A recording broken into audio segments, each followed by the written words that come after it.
Chapter 1. The Weight of Debt. The ale sloshed in the bucket, a bitter, sour smell that clung to Genevieve's skin like a second layer of rags.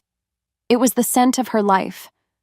She moved through the longhouse, a ghost in a threadbare tunic, her feet silent on the packed earth floor because making noise earned you a cuff to the head. Around her, the Blackwood pack feasted. Laughter boomed like thunder off the timber walls. Greasy fingers tore at roasted meat, and no one saw her. To be unseen was to be safe. To be unseen was to survive. It was a lesson she had learned long before she could even write her name. A heavy hand shot out, grabbing her arm. The grip was tight, bruising. "More drink, debt-born," her cousin Marius sneered. His breath was a foul cloud of cheap wine and spite. His eyes, small and dark, raked over her with a familiar disgust. "Look at you, thin as a starved dog, useless." Genevieve didn't flinch. She had perfected the art of stillness, of making herself small, a rock in a river of cruelty. She simply nodded, her gaze fixed on a knot in the wooden table.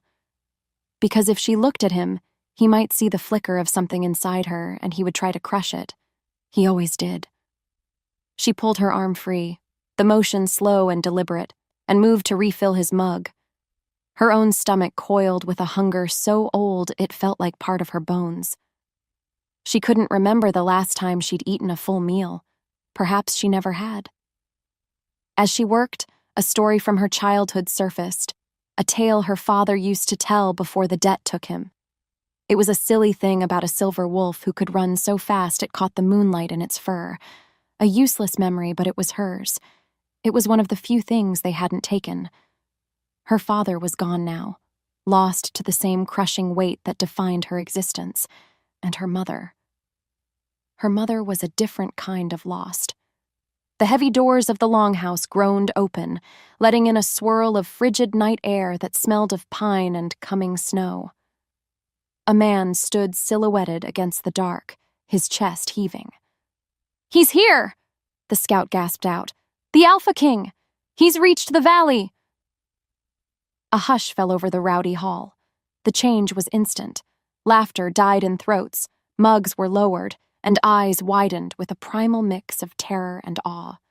The name was a curse and a legend spoken in hushed tones around campfires. King Kale, the beast of the north. A ruler whose cruelty was matched only by his power. A king who took what he wanted and burned the rest.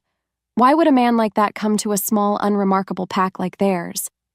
Then, the scout delivered the final, devastating blow, his voice trembling. "He comes to collect. Tributes for his court. Slaves." The word hit Genevieve like a physical blow, knocking the air from her lungs. Slaves.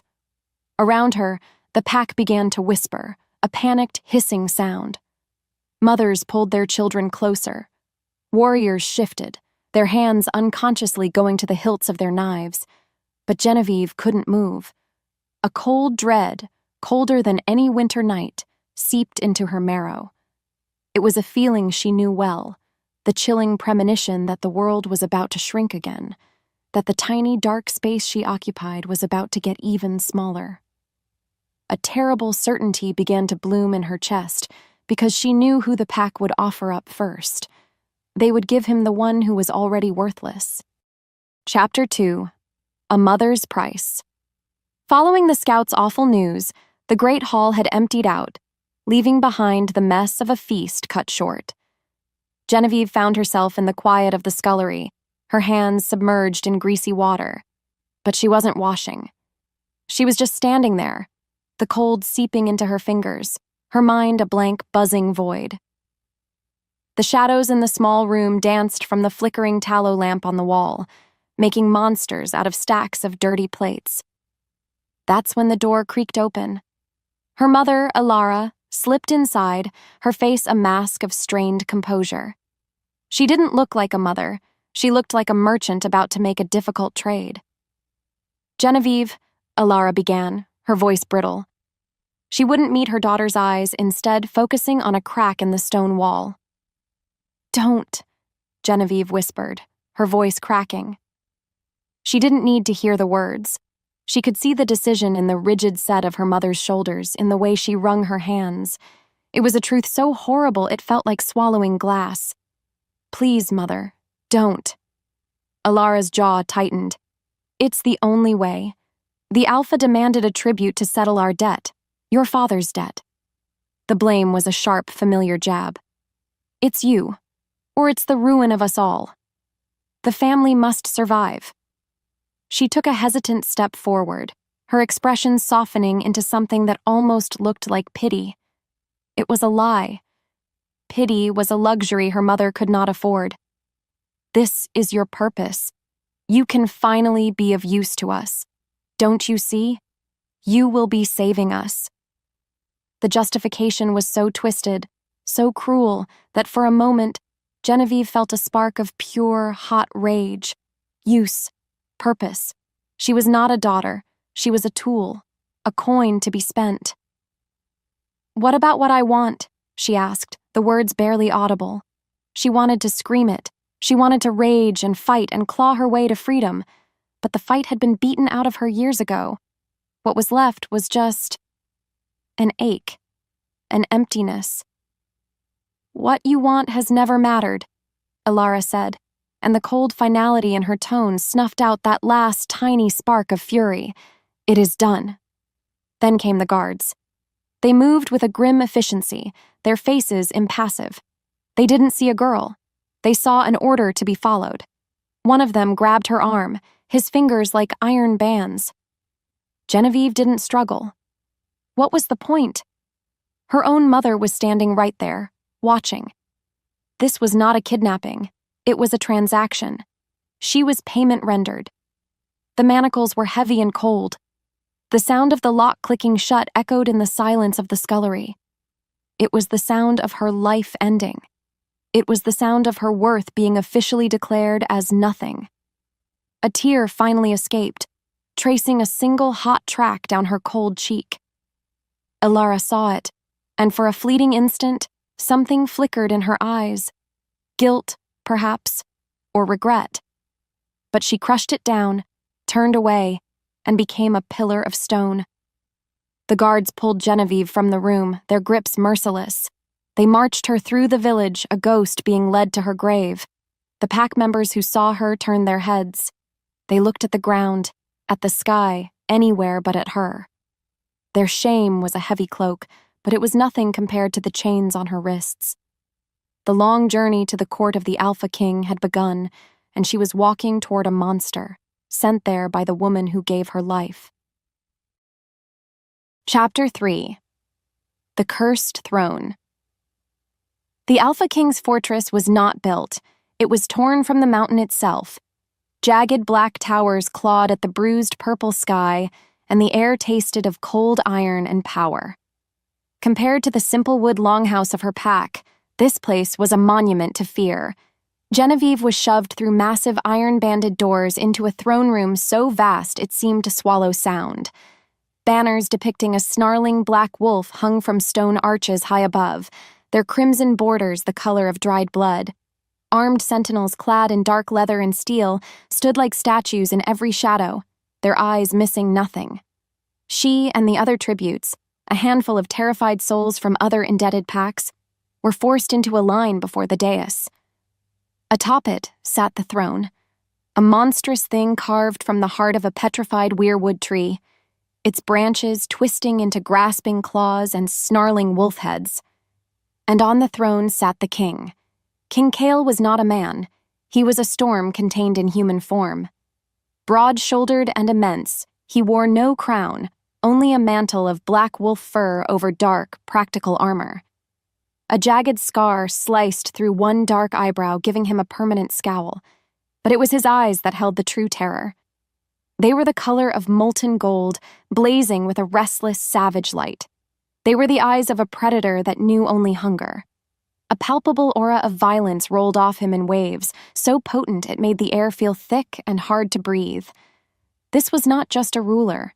This was a curse given flesh. His golden gaze swept over the line of tributes with bored contempt. He dismissed a muscular boy with a wave of his hand, a pretty girl with a sneer. Then, his eyes landed on Genevieve. They narrowed. A slow, cruel smile twisted his lips. "And what is this?" His voice was a low rumble, like rocks grinding together deep underground. "Blackwood's payment? A half-starved rat. You are worthless."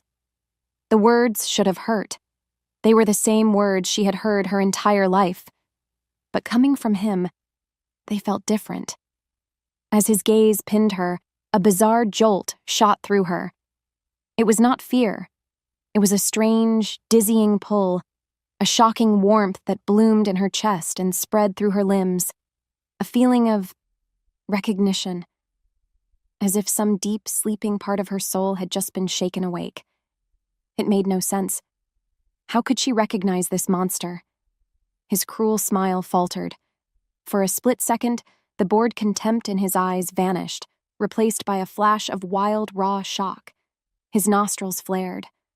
A low, guttural sound, barely audible, vibrated in his chest. A growl. It wasn't directed at her.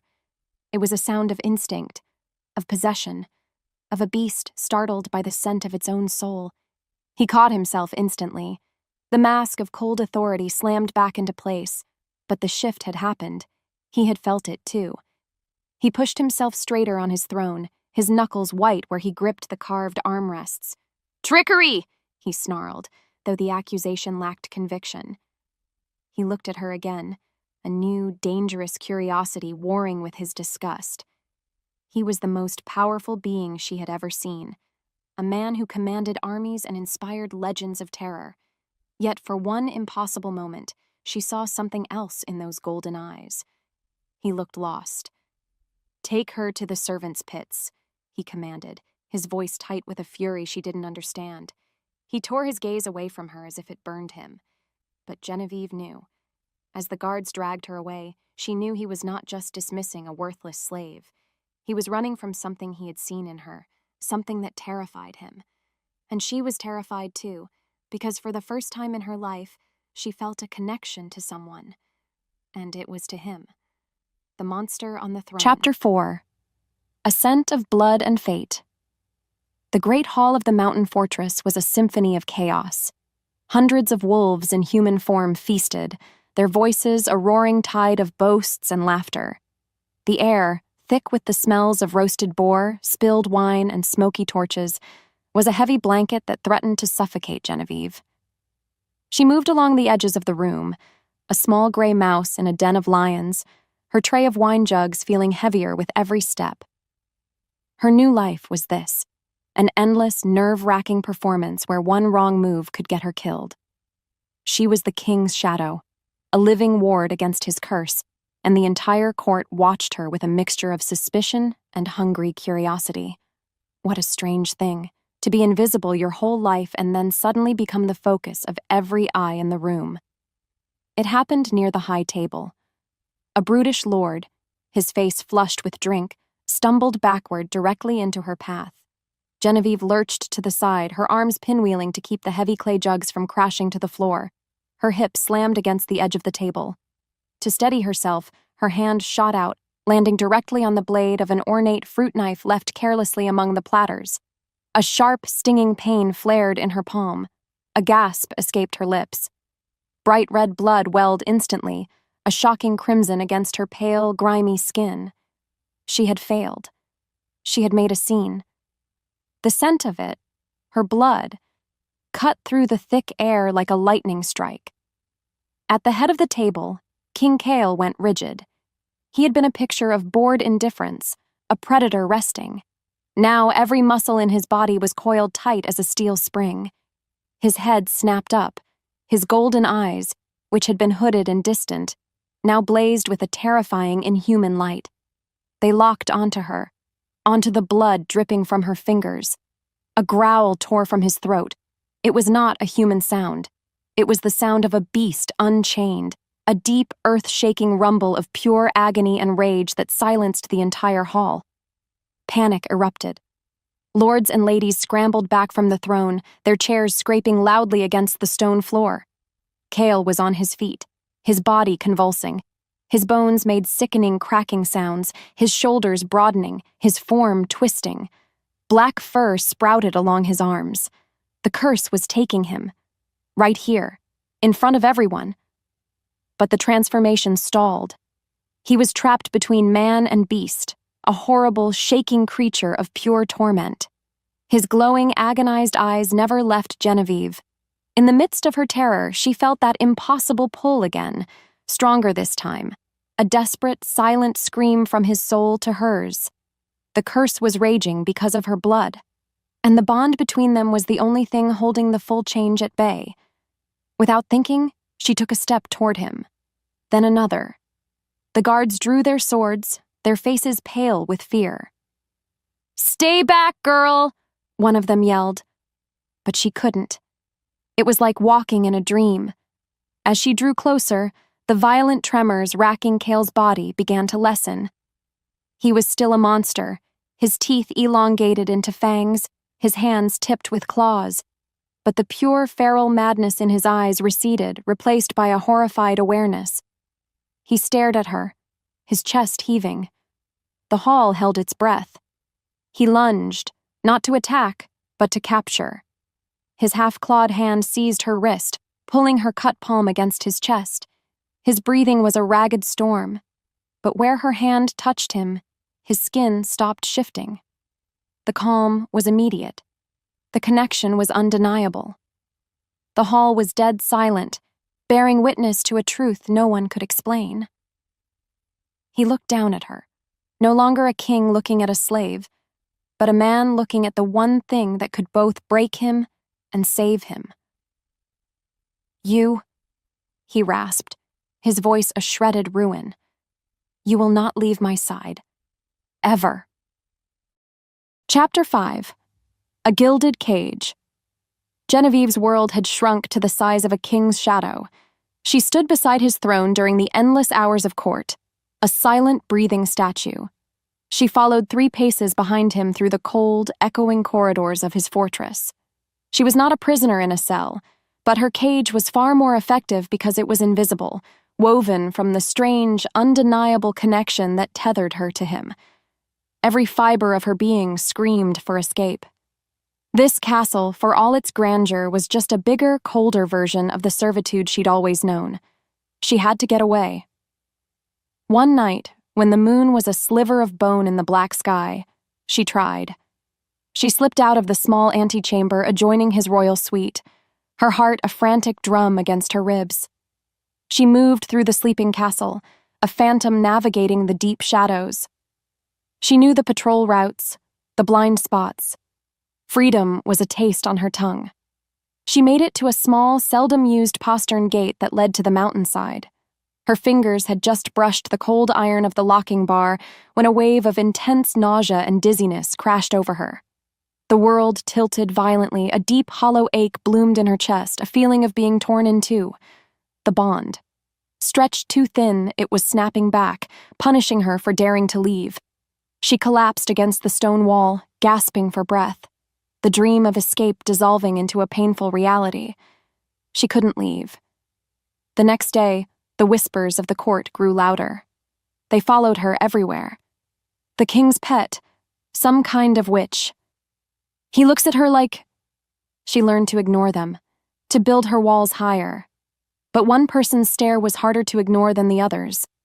Lady Isolde, a woman with hair like spun gold and eyes the color of ice, watched her with open hatred. Isolde was the daughter of a powerful alpha, a woman who had clearly expected to be Cale's queen, and Genevieve, the worthless slave, had taken her place. One afternoon, in a crowded hall, Isolde made her move.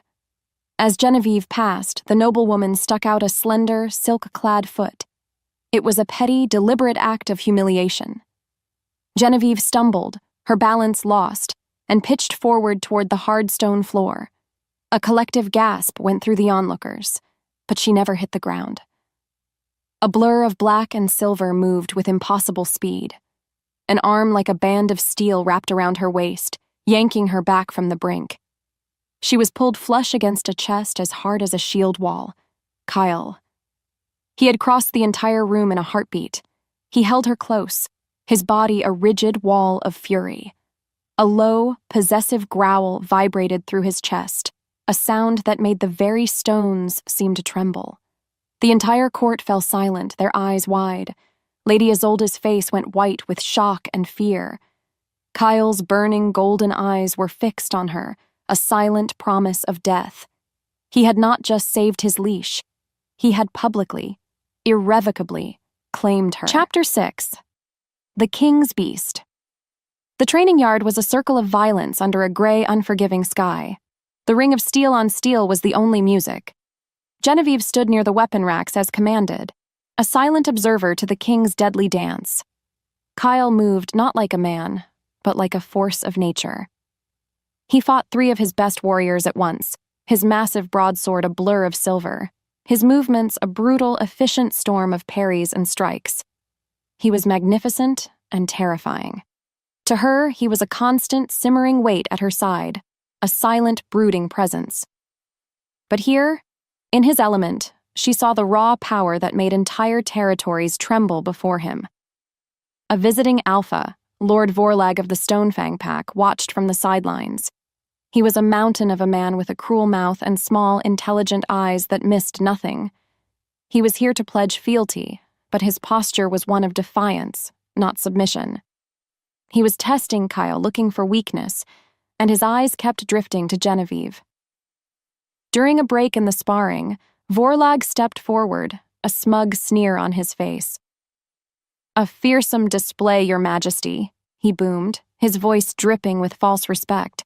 But one has to wonder, is the great Alpha King's power now so fragile that he must keep a pet slave near to hold his hand? The insult landed like a physical blow. The air in the yard crackled with tension. Kale, who was wiping sweat from his brow, went utterly still. The temperature seemed to drop 10 degrees. He turned his head slowly, and the golden eyes he fixed on Vorlag were no longer human. They were the flat, merciless eyes of his inner wolf. The curse, pricked by the challenge to his dominance and his mate, flared like wildfire. "You!" Kale's voice was a guttural snarl. He dropped his practice sword and lunged at Vorlag, his features already distorting. This was not the contained struggle of the feast hall. This was pure, unrestrained rage. His beast was in complete control.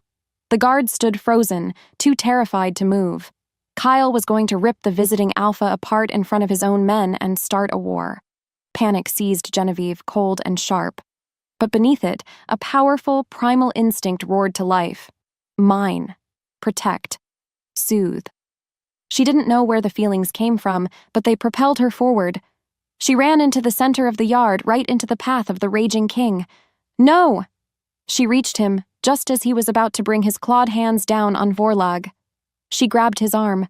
The moment her skin touched his, it was like throwing water on a fire. The feral blaze in his eyes flickered.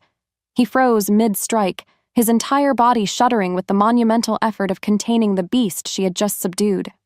He stared at her, his chest heaving, the snarl still twisting his lips, but the killing intent was gone. "Kyle," she whispered, her voice shaking. His name, a plea. Slowly, painfully, he pulled back, shoving her away as he did. But there was no force behind it. The entire yard stared, stunned into silence. They had just seen their king, the beast of the north, brought to heel by the touch of a worthless slave. Later that night, he found her in a deserted corridor. He slammed his hand against the cold stone next to her head, trapping her. His face was a mask of self-loathing and raw desperation. He was a king, a warrior, a monster. But when he looked at her, he was just a man terrified of his own cage. "You are mine now," he snarled, his voice a ragged whisper that sealed both of their fates. "Whether I like it or not." Chapter 7. The Shadow on the Throne. Genevieve's new chambers were a lie. The fire in the hearth burned warm, a stark contrast to the perpetual chill of the servants' quarters. The blankets on the massive four-poster bed were woven from the softest wool, a world away from the scratchy straw pallets she had known her entire life. A silver mirror on the wall showed her a stranger, a pale, haunted girl swallowed by a borrowed silk robe. This room was beautiful, and it was a cage. Every comfort was just another bar, a reminder that she was not a guest here. She was a possession, moved to a more convenient shelf.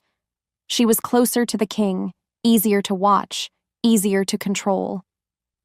The knowledge settled like a stone in her gut, a cold, heavy weight that no warm fire could touch. Kyle entered the room without a sound, a phantom of fury and shadow. His presence immediately consumed all the air, making the grand chamber feel small and tight. He didn't look at her. Instead, he tossed a long, wickedly sharp dagger onto a small wooden table. It landed with a solid thud that made her jump. "Learn to use it," he commanded, his voice flat and devoid of emotion. "Your little display in the training yard proved you are a target. I won't always be there to stop a blade meant for you." His words were sharp and cold, yet they were the closest thing to care anyone had shown her in years. It was a harsh, twisted sort of protection. He wasn't trying to comfort her, he was trying to make her harder, sharper, a weapon like himself. A bitter resentment flared inside her. "I never asked for your protection," she shot back, her voice trembling slightly. "I never asked for any of this." His golden eyes finally met hers, and they were twin flames in the dim light. "You don't have to ask," he said, the words low and dangerous. "You are mine. Your life is mine to protect." The space between them crackled with a tension that was more than just anger or resentment. It was the constant, infuriating push and pull of the bond, a connection that hated its own existence. Later, in the throne room, the fragility of her new position was laid bare.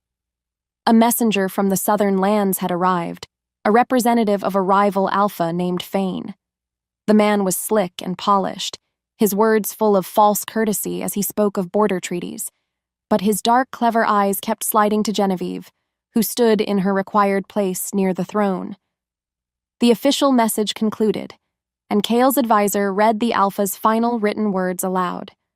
"A king is only as strong as his kingdom. A wise ruler guards against any weaknesses." The final word was aimed like an arrow. As the advisor spoke it, the messenger's gaze was locked directly on Genevieve.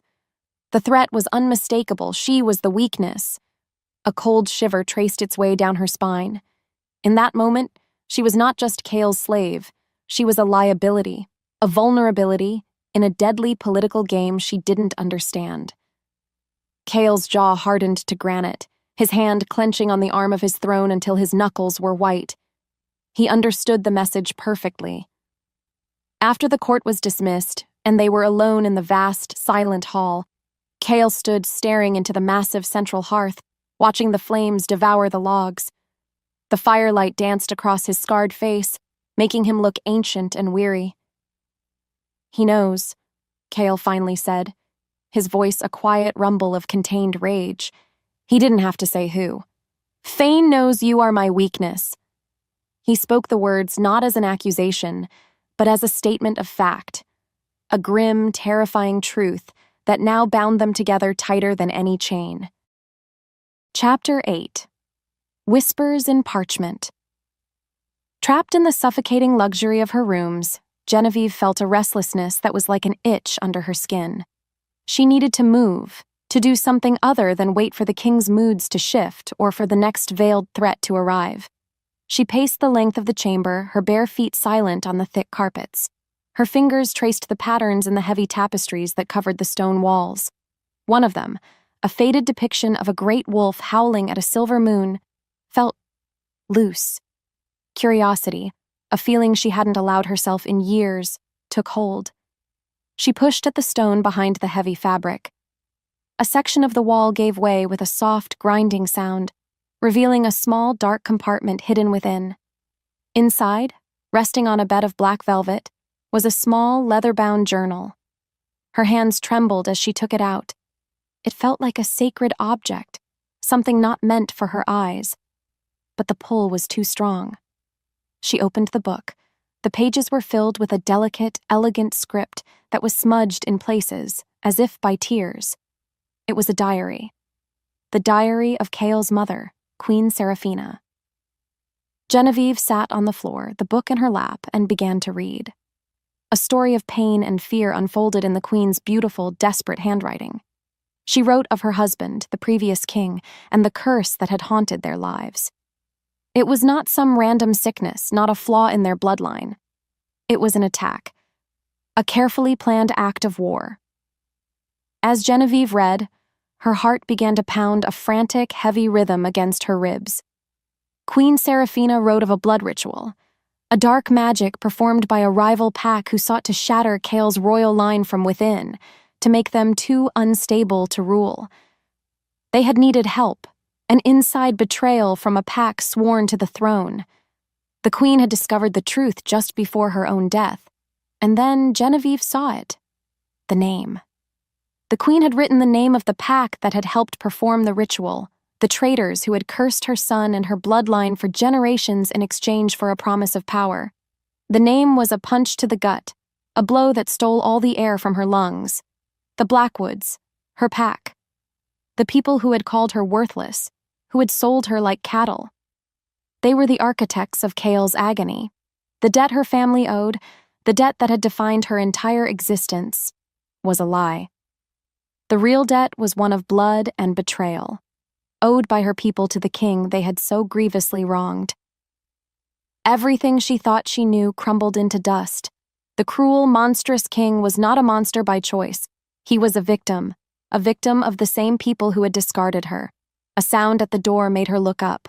Kale stood there, his face a thunderous mask of rage. He had seen the open compartment, the diary in her hands. He strode into the room, ready to unleash his fury at this ultimate violation of his family's privacy. But then he saw her face.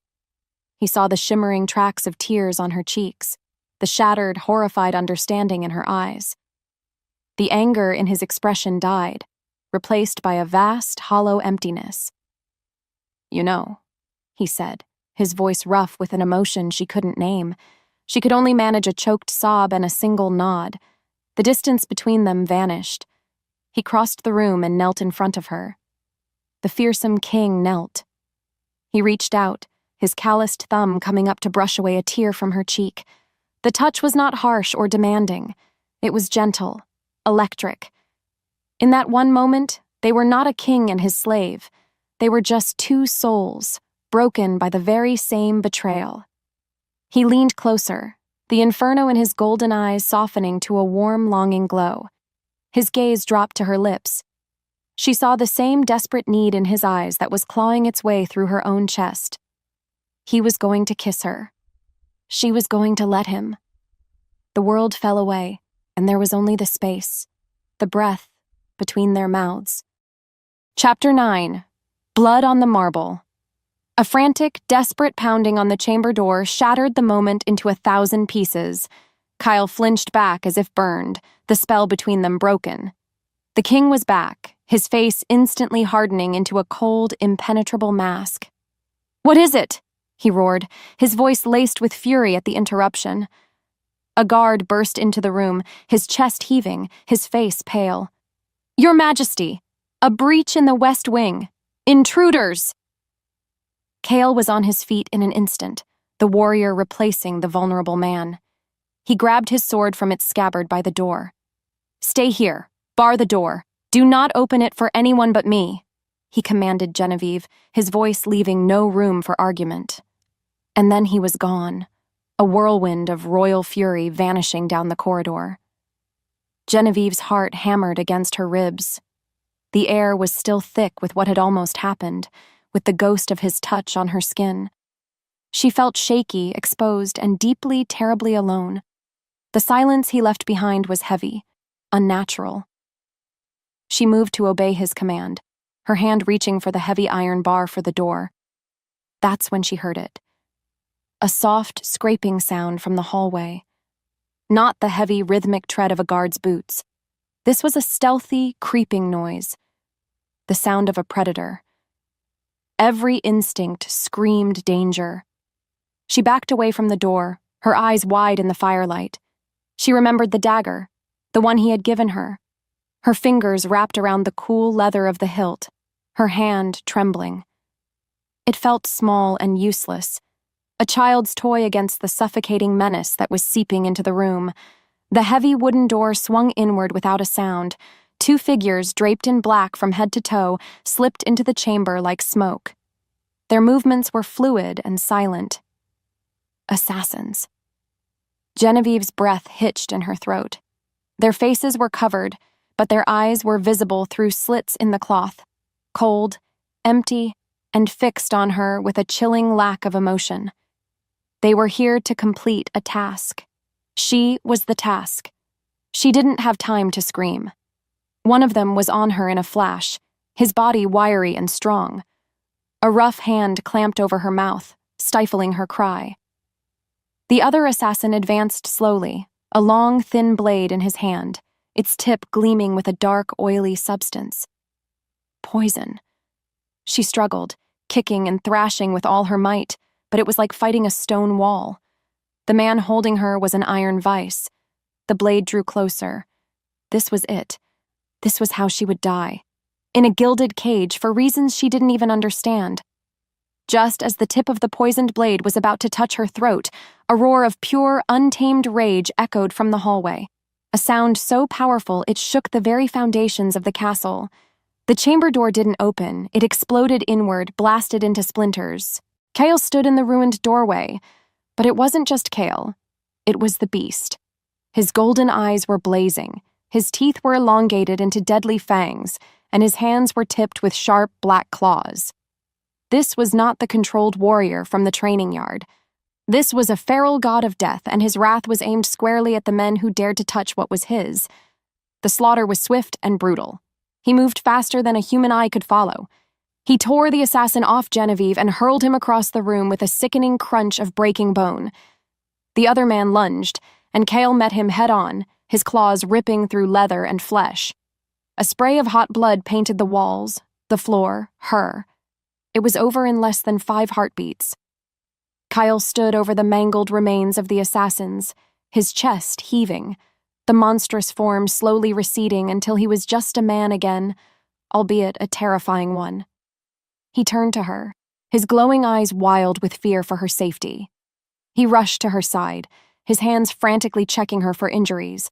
He was shaking, the mighty king was trembling. Seeing the terror in her eyes, he did the last thing she ever expected. He pulled her into a fierce, desperate embrace, crushing her against his chest. "If anyone," he growled, his voice a raw, broken vow whispered into her hair, "touches you again, they die." Chapter 10. More Than a Leash. The aftermath of the assassination attempt wrapped the castle in a new kind of silence. Kyle was a thundercloud of menacing watchfulness, his guards a constant, suffocating presence at Genevieve's back. She was safe, but she had never felt more like an object, a precious trinket to be polished and locked away. The court's whispers had changed their tune. Before, she was a curiosity, a witch, the king's pet. Now, she was a liability, a danger magnet, the one who had brought bloodshed into their sacred halls. She could feel their resentment in the way they turned their backs when she entered a room, in the cold, hard stares that followed her every move. She decided, with a spark of defiance that felt foreign and new, that she would not be defined by their fear or Kale's protection.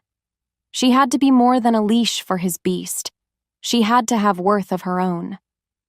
Remembering the lean winters of her childhood with the Blackwood pack, she knew the castle's grain stores were dwindling faster than they should. She recalled the mountain trails where tough, edible roots grew in abundance, roots that could be ground into a coarse flour to stretch their supplies. It was a small piece of knowledge, but it was hers. It was useful. Clutching this fragile scrap of purpose, she made her way to the castle's bustling kitchens. The head cook, a portly man named Thomas with a perpetually sour expression, was a known ally of Lady Isolde. He listened to Genevieve's suggestion with a look of profound disdain. When she finished, he let out a short, barking laugh that drew the attention of every servant in the cavernous kitchen. "The king's little stray thinks she can teach me my trade," he announced, his voice booming with scorn. She wants us to eat dirt and weeds like the peasants she came from." He snatched a dirty rag and tossed it at her feet. "Go back to your silk pillows, pet. We have real work to do here." The humiliation was a physical blow, hot and sharp. Servants snickered into their hands. Lady Isolde, who had been passing by the kitchens with impeccable timing, paused in the doorway, a triumphant, cruel smirk twisting her beautiful lips. Genevieve stood frozen, the laughter echoing around her, her small attempt at finding value crushed into dust. She was, and always would be, the worthless girl. "What is the meaning of this?" The voice was quiet, but it cut through the noise like a blade of ice. Cale stood at the kitchen's main entrance, his golden eyes sweeping over the scene. The room fell instantly, deathly silent. He saw the smug look on Tomas's face, the victorious glint in Isolde's eyes, and the single, shimmering tear that traced a path through the grime on Genevieve's cheek. He moved to her side, his presence a wall of indisputable power. "This woman," Cale said, his voice lethally calm but ringing with an authority that vibrated in the very air, "is under my protection. Her counsel will be heard and respected. Her value is not for you to determine." His burning gaze shifted to the now trembling cook. "You are dismissed, from my kitchens and from my castle. Leave before I change my mind." The king had not just defended her life. For the very first time, in front of all who would challenge her, he had defended her worth. Chapter 11. A Ghost from the Past. A few days later, a grand delegation arrived from the south, their banners bearing the snarling black viper of Alpha Fane. They came under the guise of finalizing a treaty, a procession of slick, smiling wolves dressed in fine silks and polished leather. Genevieve watched from a high balcony as they entered the courtyard, a cold knot of dread tightening in her stomach. Cale stood beside her, his body rigid, his hand resting on the hilt of his sword. He did not trust Fane, and his distrust was a palpable thing, a chill in the autumn air. But the true threat was not Fane himself. It was the man who walked at the rival Alpha's side. Genevieve's breath caught in her throat. Her blood ran cold.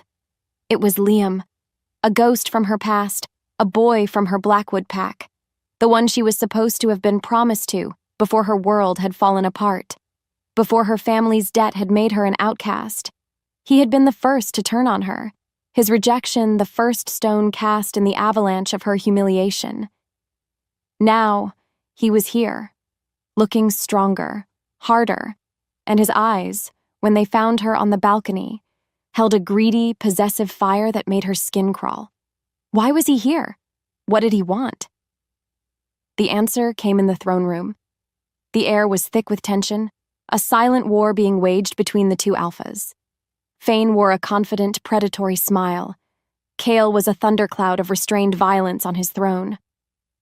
After the initial pleasantries were exchanged, Liam stepped forward. "I believe there has been a grave misunderstanding, King Cale," Fane announced, his voice smooth as poisoned honey. "This girl, Genevieve, is not a tribute to be claimed. She is the promised mate of my new valuable ally, Liam of the Blackwoods. You have stolen that which belongs to another." The accusation, so bold and so false, sucked all the air from the room. Liam's gaze was fixed on Genevieve, his expression a twisted mask of longing and righteousness. "I've come for you, Jen," he said, his voice ringing with a sincerity that was the most profound lie she had ever heard. "I never gave you up. They took you from me. This monster," he said, pointing a shaking finger at Cale, "forced you into his service." The world tilted under Genevieve's feet. She was trapped in a nightmare, a pawn in a game played by monsters. Her past and her present were colliding, threatening to tear her apart in front of both their courts. The man who had abandoned her was now claiming her. The man who owned her was watching with murder in his eyes. Cale's fury was a terrifying thing to behold. It was not the wild, uncontrolled rage of his curse. It was a cold, silent, absolute wrath that promised annihilation. He rose slowly from his throne, his immense size seeming to diminish everyone else in the room. He looked past Liam, past Fane, his golden eyes locking onto Genevieve. "She is mine," he said, the two words a vow and a death sentence. His gaze then shifted to Fane, and his voice dropped to a low, deadly promise. "For this insult, the Blackwoods will burn to ash. And for your part in it, Fane, I will salt the earth of your southern lands until nothing grows for 1,000 years." A declaration of war signed in her name. Chapter 12.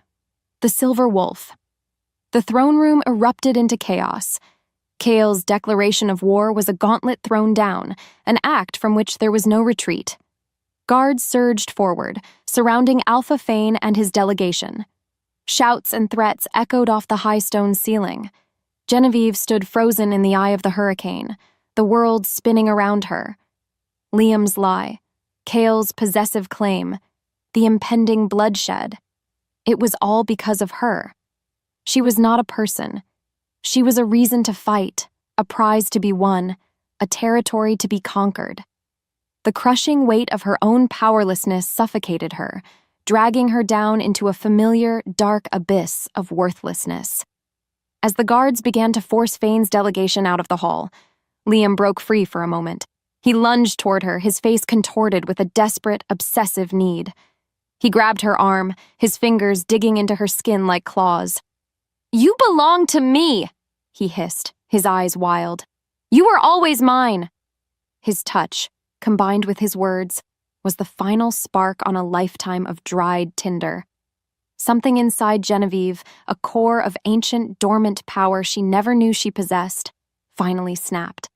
The years of being called useless, of being sold and bartered, of being claimed and controlled by men who saw her only as an object, it all coalesced into a single, explosive point of pure, incandescent rage.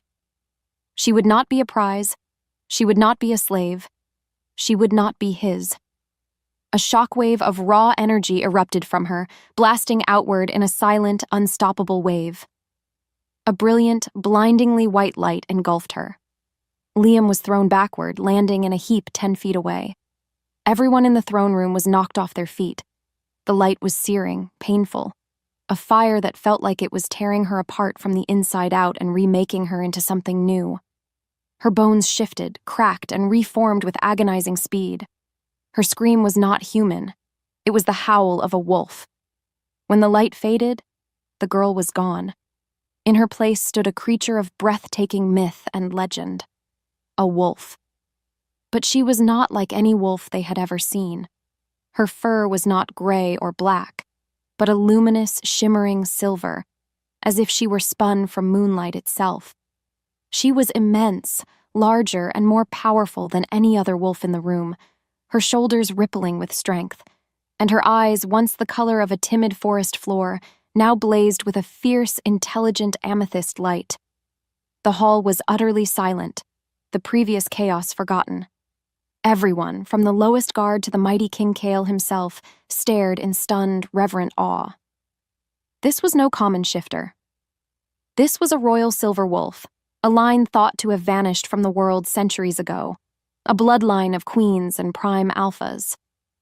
Kyle looked at her, his jaw slack, his golden eyes wide with an emotion she had never seen directed at her before. It wasn't lust or possession or anger. It was pure, unadulterated wonder. All the lies fell away. Her rags, her servitude, her supposed worthlessness. It was all a disguise for the incredible power that had been sleeping within her. An old, wizened advisor, a man who had served Kael's father, slowly, shakily, dropped to one knee. His voice when he spoke was a trembling whisper that carried across the breathless hall. "That fur, those eyes. It is impossible," he breathed. "She is no servant. She is queen blood." Chapter 13. A Queen in Wolf's Clothing. The shift back to her human form was a painful, disorienting collapse. One moment she was a creature of immense power and legend, the next she was just Genevieve again, naked and trembling on the cold stone floor of the throne room. The courtiers who had once sneered at her now stared with wide, fearful eyes. Their scorn was gone, replaced by a suffocating awe that felt just as isolating. She was no longer the worthless girl. She was a symbol, a living relic, a weapon. It was just a different kind of cage. Kyle wrapped her in his own fur-lined cloak, his touch surprisingly gentle as he lifted her into his arms and carried her from the hall, shielding her from the prying, hungry eyes of the court. He brought her to his private council room. The air was buzzing with the excited chatter of his advisors. They paid her little mind, their focus entirely on what she represented. "A royal silver wolf," one of them exclaimed. "This is a sign from the moon goddess herself. This solidifies your claim, your majesty. It's the ultimate weapon against Fane and his allies." They spoke of her bloodline, of prophecies, of strategic advantages. They saw a legend, a tool to be wielded. Genevieve felt her old fear return, twisting into a bitter new shape. Before, they used her because she was worthless. Now, they would use her because she was priceless. Later, when they were alone, the bitterness spilled out of her. "So this is my new purpose?" she asked, her voice sharp with a pain he couldn't possibly understand. "To be the silver wolf in your army? Another weapon in your arsenal?" Kyle stood by the window, staring out at the jagged peaks of his kingdom. He turned to face her, and the usual storm in his golden eyes was gone, replaced by a quiet, startling clarity. He saw her. Not the slave, not the legend, just her. "When I first saw you," he began, his voice rough with a difficult honesty, "my beast knew what you were to him. But I was a fool, a proud, cursed fool. I told myself I needed you only to quiet the wolf, to control the curse." He took a step closer, his gaze intense. "But standing in that hall, watching you become the most powerful creature I have ever seen, I did not feel the curse lessen. I felt nothing but awe. I felt nothing but you." He reached her, his hands coming up to cup her face, his touch reverent. "They see a prophecy. I see the woman who ran into a training yard to save me from myself. The curse doesn't matter anymore, Genevieve. I will protect you, not because you are my cure, but because you are my mate." The raw sincerity in his voice shattered the last of her defenses. This was not a king claiming a prize. It was a man bearing his soul. The profound, earth-shattering moment was broken by a frantic pounding at the door. A guard burst in, his face grim, holding a scroll sealed with the black viper crest of Alpha Fane. Kyle took it, his expression hardening back into a king's mask. He broke the seal and read. His jaw tightened. "He has allied with the Stonefangs and 3 other packs," Kale said, his voice a low growl. He read the final line aloud, his eyes burning with a cold fire. "Surrender the Silver Queen, or we will soak the valleys in the blood of your people. The war is here." Chapter 14. The Claiming. The night before the battle was a living thing. The castle hummed with the nervous energy of 1,000 warriors preparing for death. The air was sharp with the scent of whetstones on steel, of leather oil, of fear. In the king's chambers, the war felt both a world away and pressed up against the very glass of the windows. There, alone with Kale, the weight of 1,000 lives rested on their shoulders. All the titles, all the pretenses were stripped away by the stark reality of the coming dawn. There was no king, no prophesied queen. There was only a man and a woman, tied together by a fate more powerful than any army, about to face the fire. "Are you afraid?" she asked, her voice a whisper in the quiet room. Kyle was buckling the last strap of his armor, but he stopped. He turned to her, his golden eyes raw and vulnerable in the candlelight. "I am not afraid of dying," he confessed, his voice rough. "I have lived with death as my shadow since I was a boy. I am afraid of losing you." The admission hung in the air, a truth so simple and so profound it stole her breath. "I'm terrified," she admitted, her own voice shaking. "But not of the battle, not really. I'm scared of this power. I don't know what it is. I don't know how to be this person everyone looks at." He crossed the room in 2 long strides, his armor clinking softly. He stood before her and gently began to unbuckle the armor he had just put on. "Then don't be," he murmured, his gaze impossibly tender. "Tonight, there is no king. There is no silver wolf. There is only you and me." The emotional dam they had both so carefully constructed finally broke. The fear of the coming dawn, the shared history of betrayal, the desperate, undeniable pull of the bond, it all crested into a wave of pure, consuming need. He pulled her into his arms, and his mouth found hers. The kiss was not gentle. It was a desperate, hungry claiming, a raw, explosive collision of two souls who had been starving their entire lives.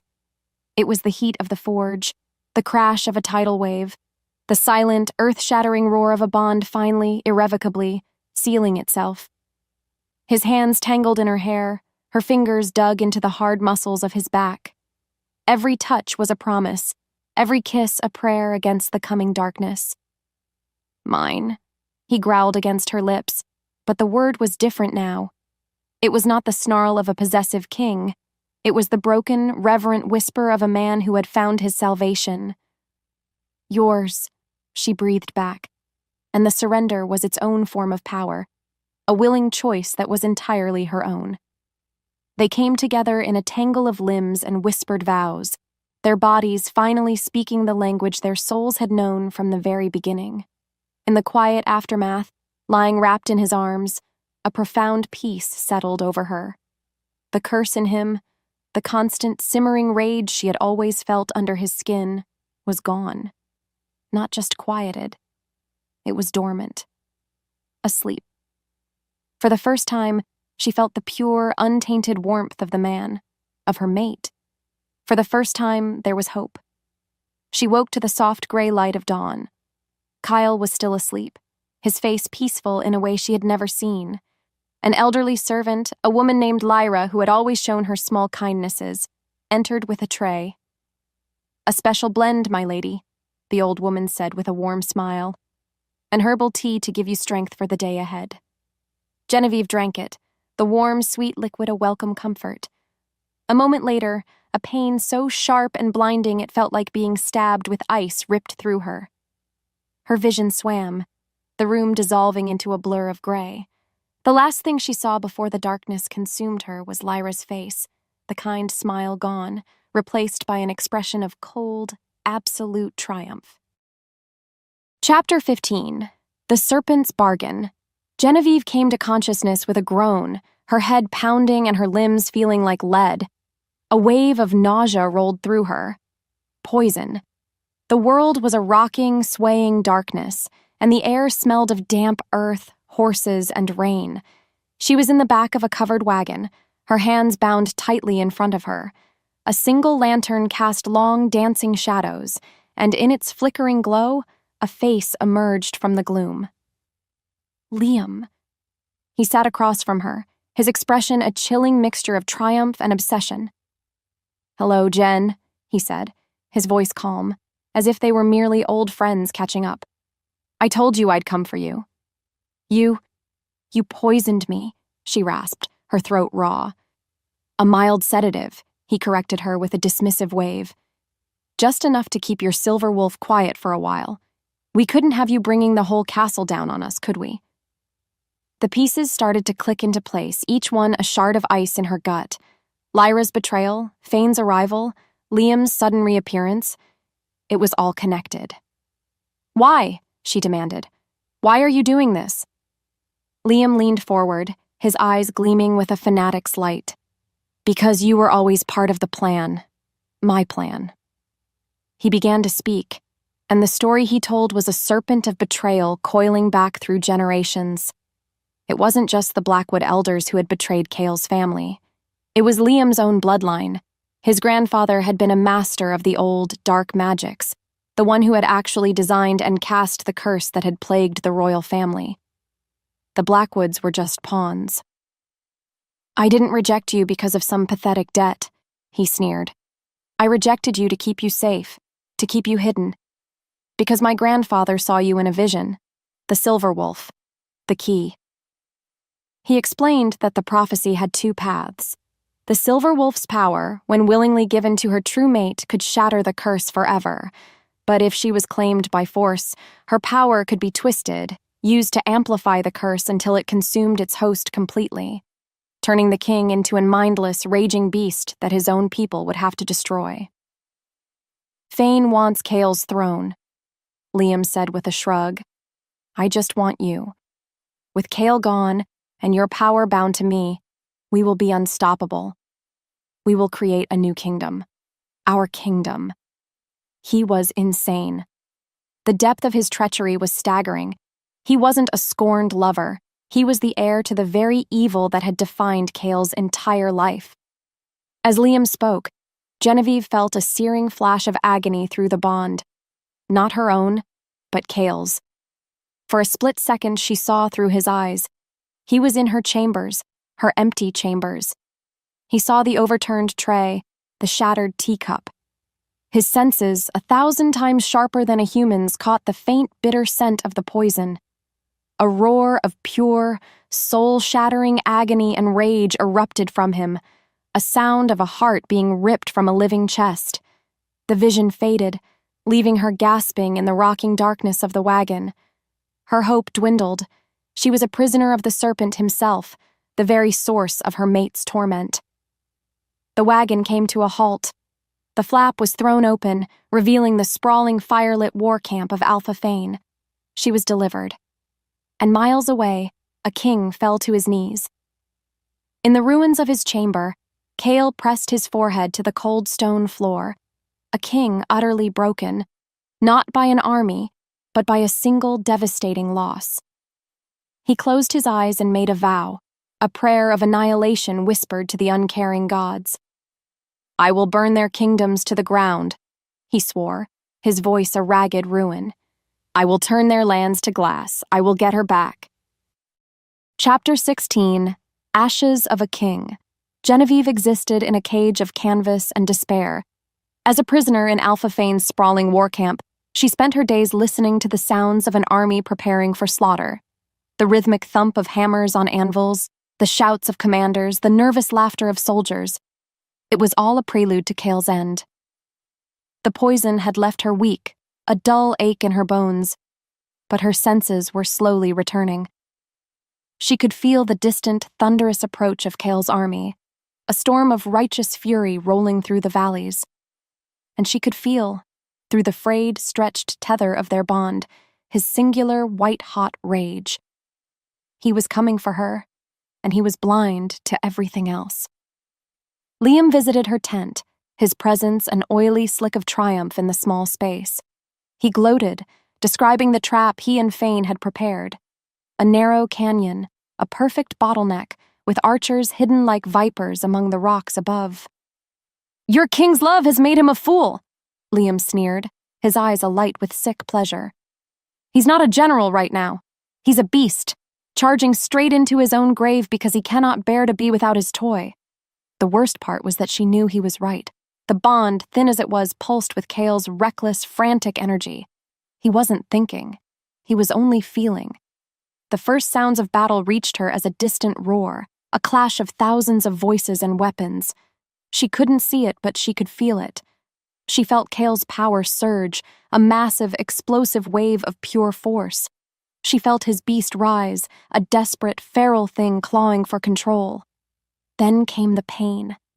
A wave of agony crashed through the bond, so intense and so profound that it threw her from her cot onto the dirt floor.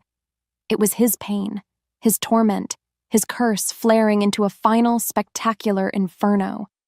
She cried out, clutching her head, as she felt his life force being shredded. And then, silence. A sudden, terrifying, absolute nothing. The bond, which had been a living, breathing connection for weeks, went utterly slack. It was a severed rope, a cold, dead line. The emptiness was 1,000 times worse than the pain. The flap of her tent was thrown open. Alpha Fane stood there, his fine armor spattered with mud and blood. His face was not triumphant or smug, but grim and weary, the look of a man who has witnessed something truly terrible. He looked down at her, a crumpled heap on the floor. "Your king," he said, his voice heavy. Fought like no man or beast I have ever seen. He paused, his gaze unflinching. But his rage consumed him. The curse took him completely. My men, we put him down. He is gone. The world dissolved. Fane's words were just a confirmation of the hollow, dead thing in her chest where the bond used to be.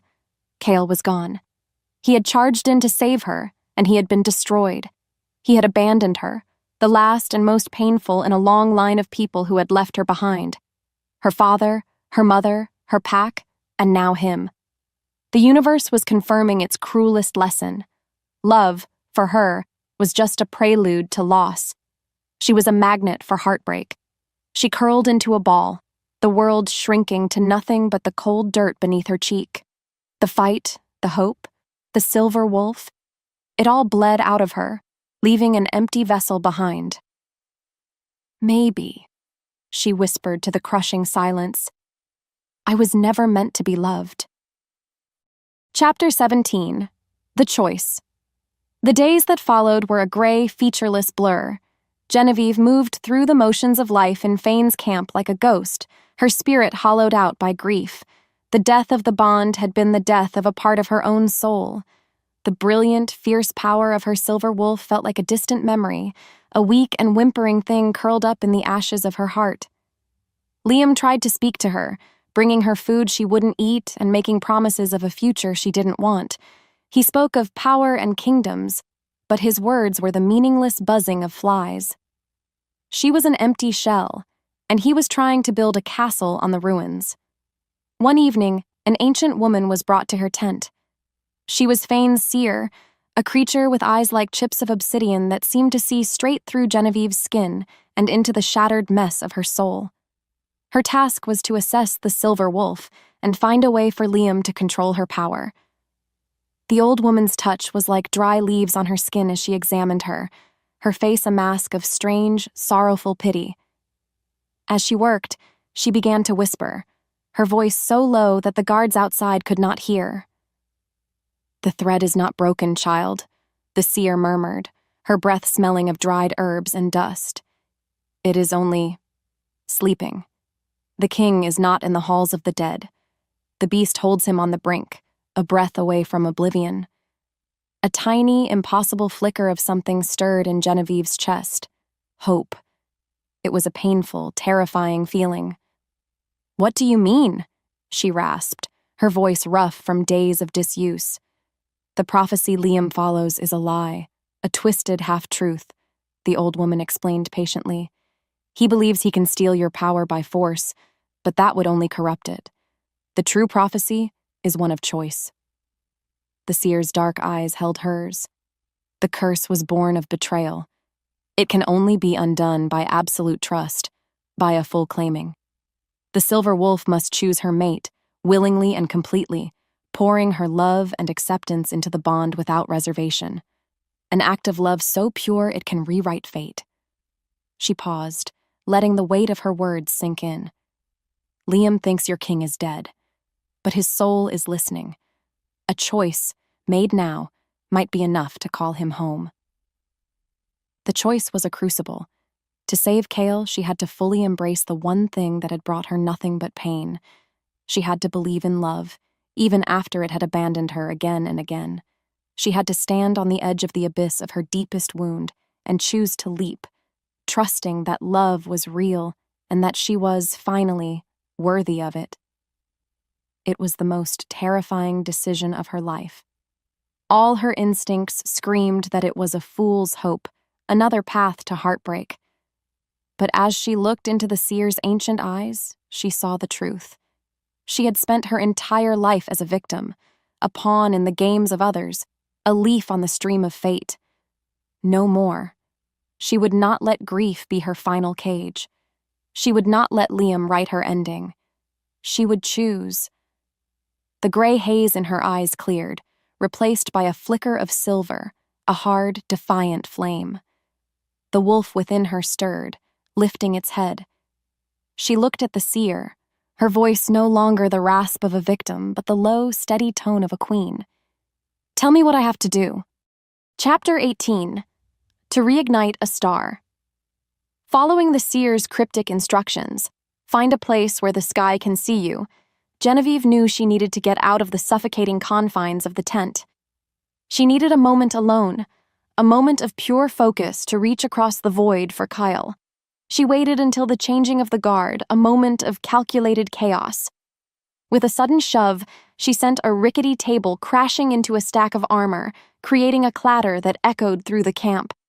As the guards rushed to the noise, she slipped out the back of the tent and melted into the deep shadows between the pavilions. Her goal was a small, rocky clearing she had noticed at the very edge of the camp, a place where the trees opened up to the vast, star-dusted sky. She moved with a desperate stealth, her heart pounding a frantic rhythm against her ribs. Freedom was not her aim, communion was. She reached the clearing, the cool night air a welcome shock to her senses. The moon was high and full, bathing the clearing in an ethereal silver light. This was the place. She closed her eyes, ready to focus, to pour all of her newfound resolve into that cold, dead space where the bond used to be. "Going somewhere, my queen?" Liam's voice was a silken slash in the sacred quiet. He stepped out from behind a large boulder, his arms crossed, a cruel, knowing smile on his face. The diversion hadn't fooled him for long. "Did you really think it would be that easy?" He saw the change in her, the fire in her eyes where only embers had been. He knew, somehow, that she was no longer a broken toy. "Whatever that old witch told you, forget it," he snarled, advancing on her.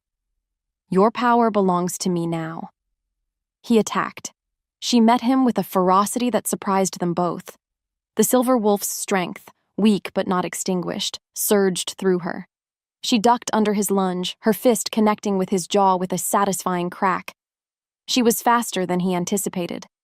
But he was stronger, and the poison still clung to her system like a shroud.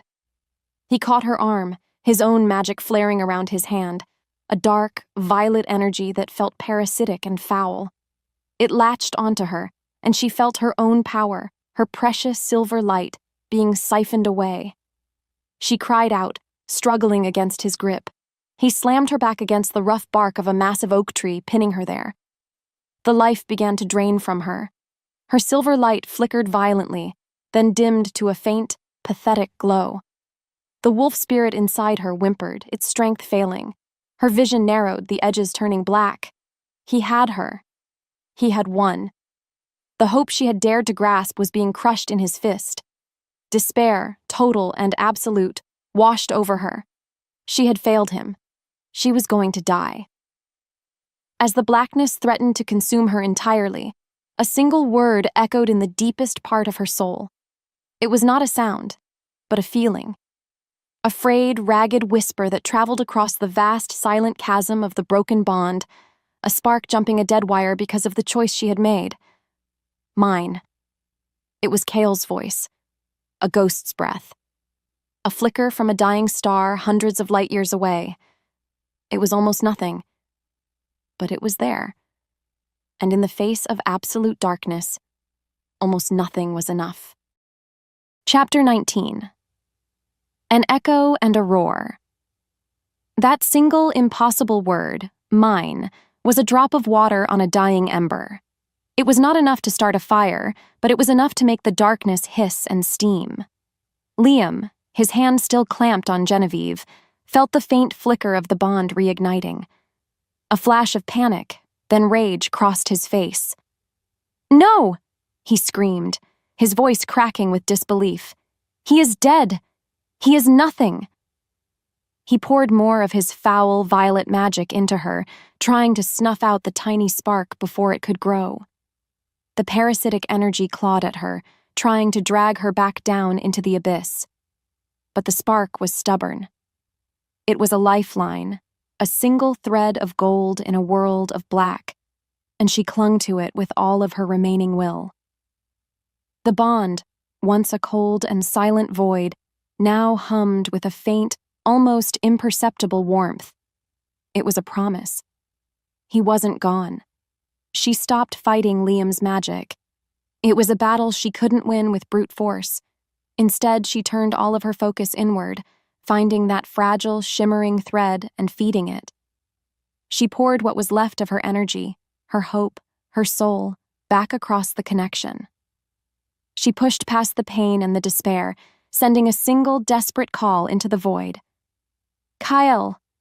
Miles away, in a hidden, damp cave where his most loyal guards had dragged his broken body, Kyle lay on the brink of oblivion. The curse, triggered in the ambush, had almost consumed him, leaving him trapped in a coma-like state, a breath away from his soul being extinguished forever. But her call, a silver bell ringing in the deepest part of his spirit, reached him. His golden eyes, which had been dull and lifeless, snapped open, blazing with renewed fire. The bond didn't just warm, it ignited. It erupted from a tiny spark into a roaring celestial bonfire, a torrent of power and life and raw, possessive love surging back through the connection from him to her. A silent scream of pure silver energy tore from Genevieve. The light exploded from her body, a nova of untamed power. It shattered Liam's magical hold like glass and sent him hurtling backward to crash against the far side of the clearing. He lay there, groaning, his dark magic sputtering and dead. Genevieve stood, her breath coming in ragged gasps. She was no longer weak. The poison felt like a distant memory. Her silver wolf was awake, its power thrumming through her veins, stronger and brighter than ever before, fueled by the ferocious, triumphant return of her mate's soul. They were miles apart, but for the first time they were truly, completely together. Flashes of his perspective bled into hers. She saw the grim, determined faces of his surviving guards, felt the agonizing protest of his healing bones. He was broken, but he was alive. He was a king rising from his own ashes. And he could feel her. Her strength, her fear, her incredible, indomitable will. I am coming for you. His voice slammed into her mind, a promise of beautiful, terrible vengeance. She stood tall in the moonlight, a queen in all but name, the silver light of her power bathing the clearing in a holy glow. She sent her own vow back across the bond, a promise not of a damsel waiting for rescue, but of a warrior meeting her partner on the battlefield. No, we finish this together. Chapter 20. The Silver Banner.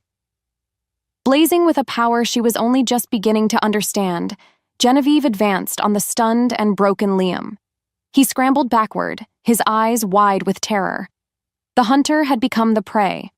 Before she could deliver a final, decisive blow, the clearing was flooded with soldiers. Alpha Fane's personal guard, drawn by the explosion of light, surrounded her with spears leveled. Outnumbered but not outmatched, Genevieve knew a direct fight here was foolish. With one last contemptuous look at Liam, she turned and vanished into the chaotic darkness of the war camp, a silver phantom on the wind. She moved with instinct, her senses heightened, the bond with Kale a constant, warm compass in her soul. It led her to a makeshift stockade at the rear of the camp. Inside were the captured remnants of Kale's army, a small, defeated pack of wolves licking their wounds. They were leaderless, their alpha presumed dead, their spirits crushed. They saw her appear at the gate of their prison, a lone woman in rags, and looked at her with confusion.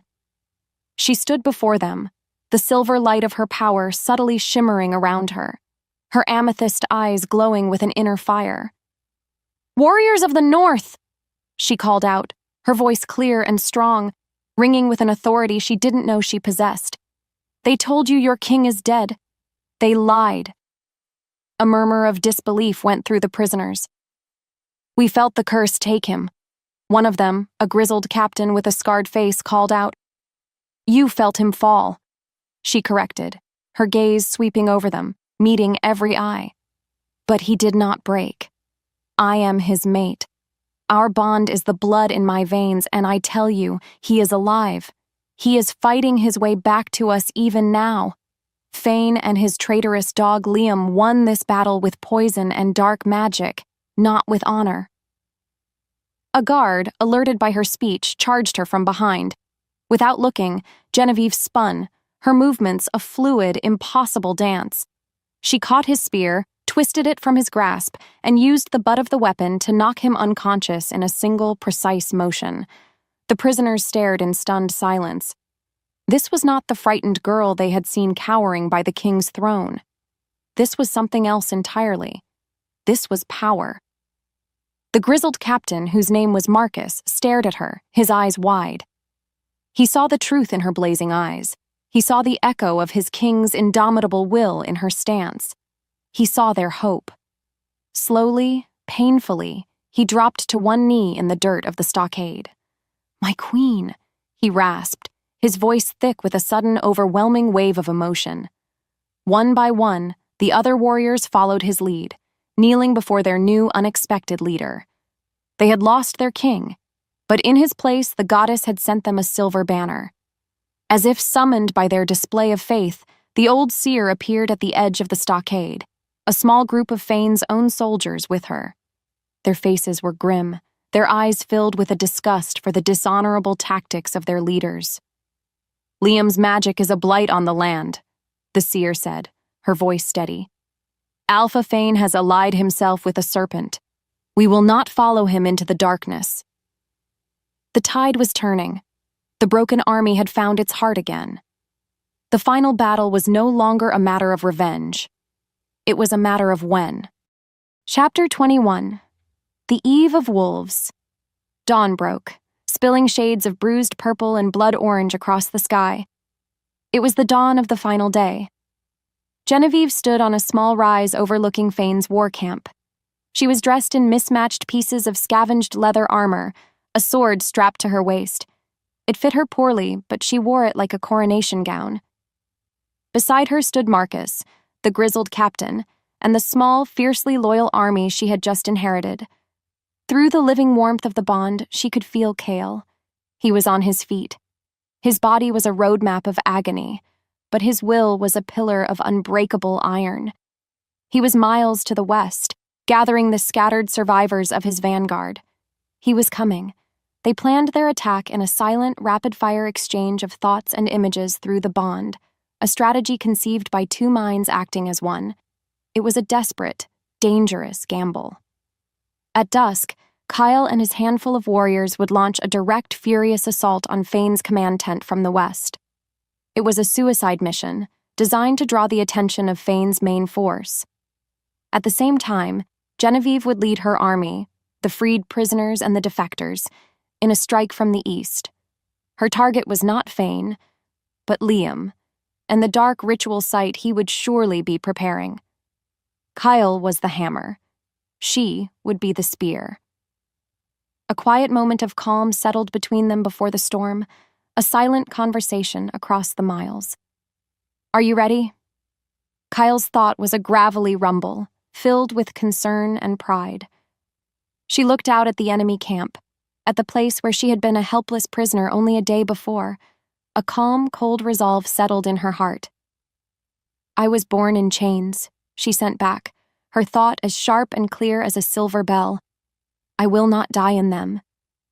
The fear was gone. The doubt was gone. There was only purpose. As the sun began its final, fiery descent toward the horizon, the time came. A deep, mournful war horn sounded from the west. Cale's signal. A moment later, a savage roar echoed across the valley as the Northern King's tiny, furious force crashed into Fane's lines. The battle had begun. Genevieve raised her sword. She took a deep breath and let out a sound she had never made before. A howl. Not a human cry, but the pure, piercing, ethereal howl of a royal silver wolf. It was a song of challenge, of promise, of impending doom. Her small army roared in response, a wave of desperate, renewed hope. They surged forward, a tide of vengeful ghosts pouring down the hillside and into the unprepared eastern flank of the camp. The chaos of battle exploded around her, the clang of steel, the screams of the wounded, the guttural snarls of shifting wolves. It was a symphony of death. But Genevieve's focus was singular. Her amethyst eyes scanned the battlefield, cutting through the smoke and confusion. And then she saw him. Across the swirling vortex of the fight, standing on a raised platform near the command tent, was Liam. His hands were glowing with that same foul, violet energy. Beside him, looking nervous and uncertain, stood Alpha Fane, the serpent and his puppet. Genevieve's path was clear. She lowered her head and began to run, her sword held ready, a silver comet aimed at the heart of the darkness.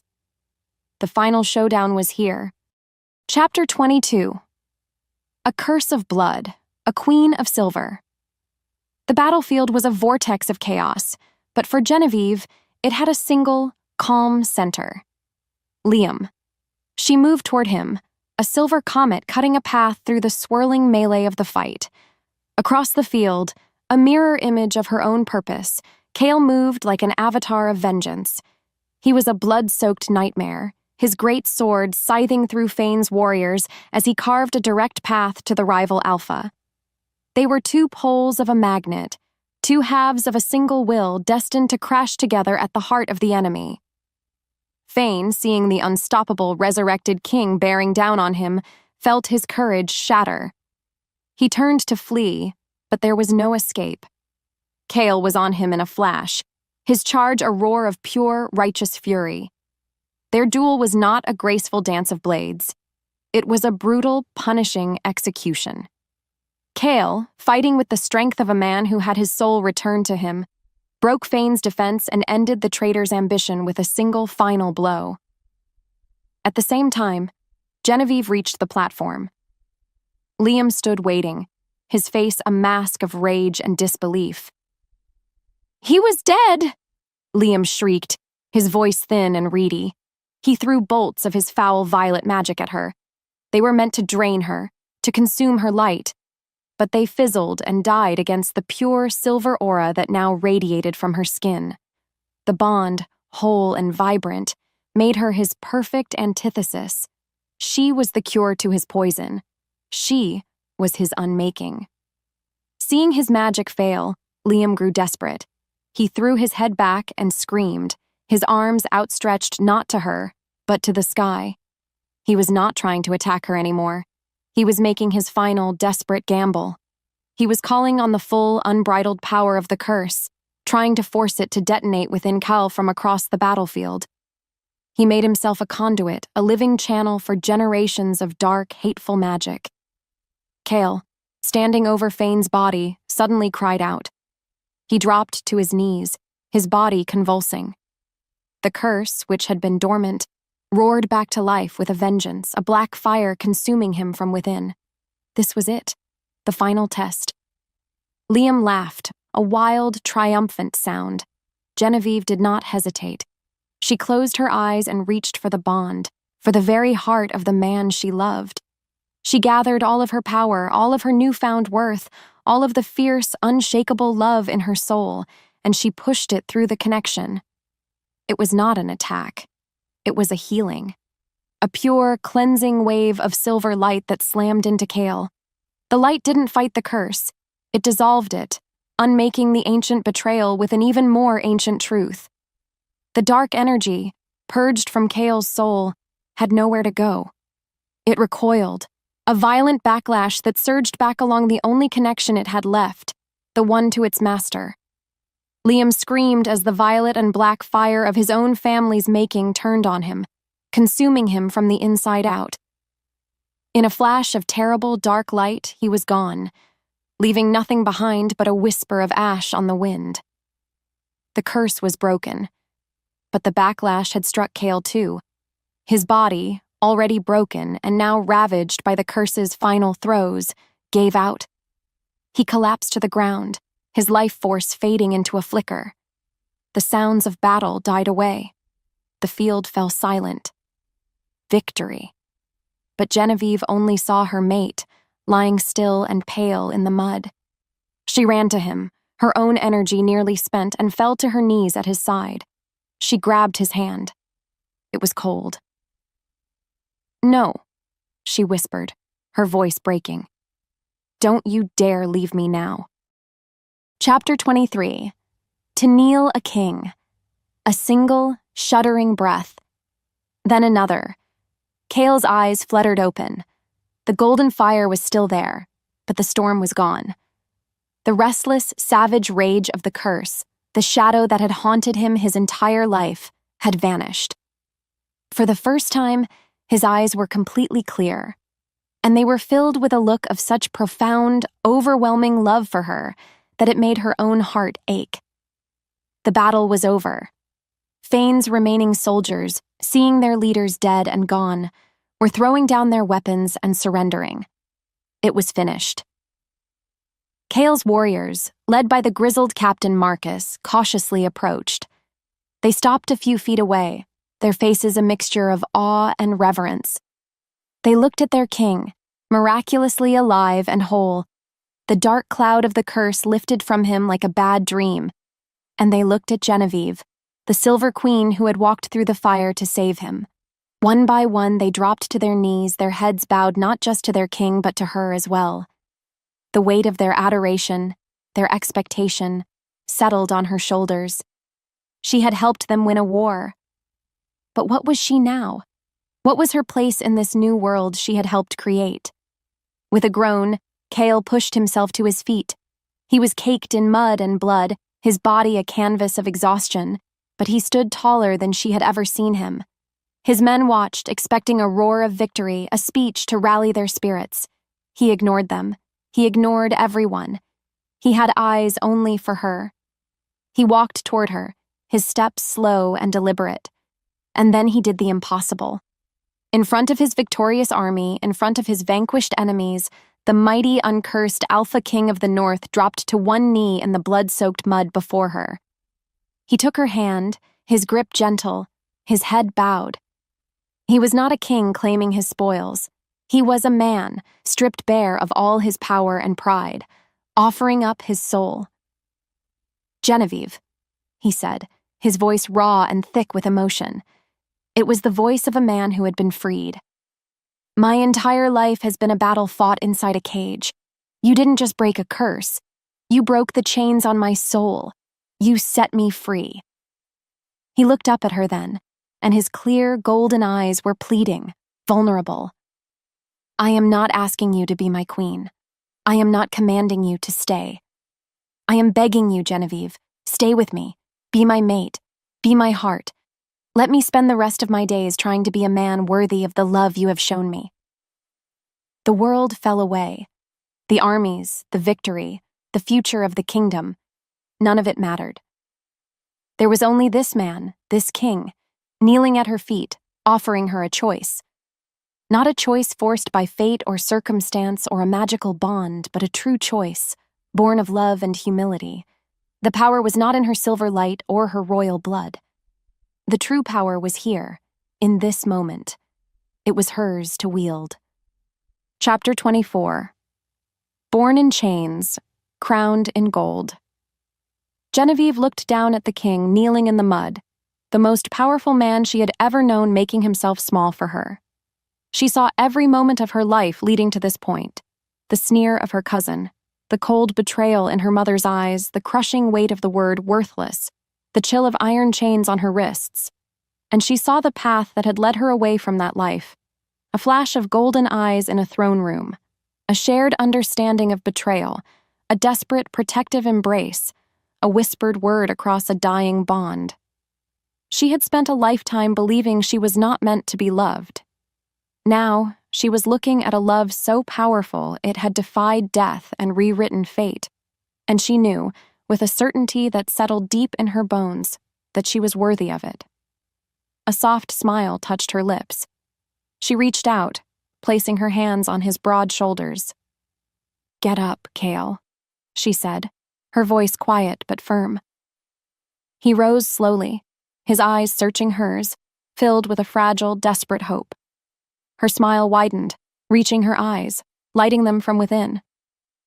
"A king should not have to kneel to his queen," she said softly.